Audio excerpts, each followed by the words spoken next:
ആമയിഴഞ്ചാൻ തോട്ടിലെ മാലിന്യത്തിൽ പരസ്പരം പഴിചാരുകയാണ് കോർപ്പറേഷനും റെയിൽവേയും ജലവിഭവ വകുപ്പും.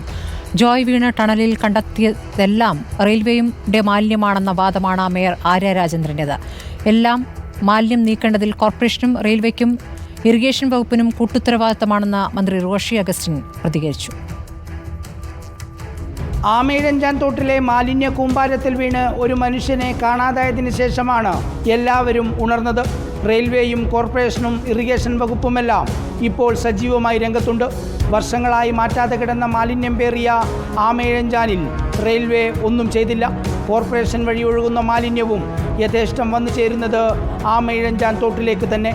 ജോയിയെ കാണാതായതോടെ റെയിൽവേക്കെതിരെ രൂക്ഷമായ വിമർശനവുമായി കോർപ്പറേഷൻ മേയർ ആര്യ രാജേന്ദ്രൻ തന്നെ രംഗത്തെത്തി.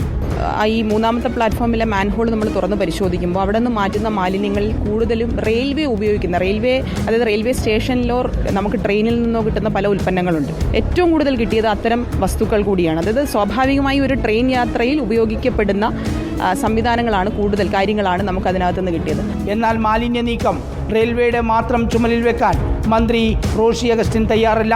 കൂട്ടുത്തരവാദിത്തമാണ് റോഷി അഗസ്റ്റിൻ മുന്നോട്ട് വയ്ക്കുന്നത്. റെയിൽവേയും കൂടി കുറേ ഉത്തരവാദിത്വബോധത്തോടെ ചെയ്യേണ്ട ഒരു കാര്യമായിരുന്നത് എന്നാണ് എനിക്ക് ബോധ്യപ്പെട്ടിട്ടുള്ളത്. അവിടെ പാളത്തിനടിയിലാണ്. ഏതായാലും അത് ഭാവിയിലേക്കെങ്കിലും ഇത്തരം ദുരന്തങ്ങൾ ഒഴിവാക്കുന്നതിന് വേണ്ടിയുള്ള ഒരു കൂട്ടായ പരിശ്രമം തീർച്ചയായിട്ടും ഇറിഗേഷൻ ഡിപ്പാർട്ട്മെന്റിൽ നിന്ന് എന്തൊക്കെ സഹകരണം കൊടുക്കണോ അത് ഭാവിയിലേക്കാണെങ്കിലും കൊടുക്കാൻ തയ്യാറാകും. റെയിൽവേ സ്റ്റേഷനിൽ മാലിന്യ സംസ്കരണത്തിനുള്ള സൗകര്യമേ ഇല്ലെന്ന ഗുരുതര ആരോപണവും മേയർ ഉന്നയിച്ചു.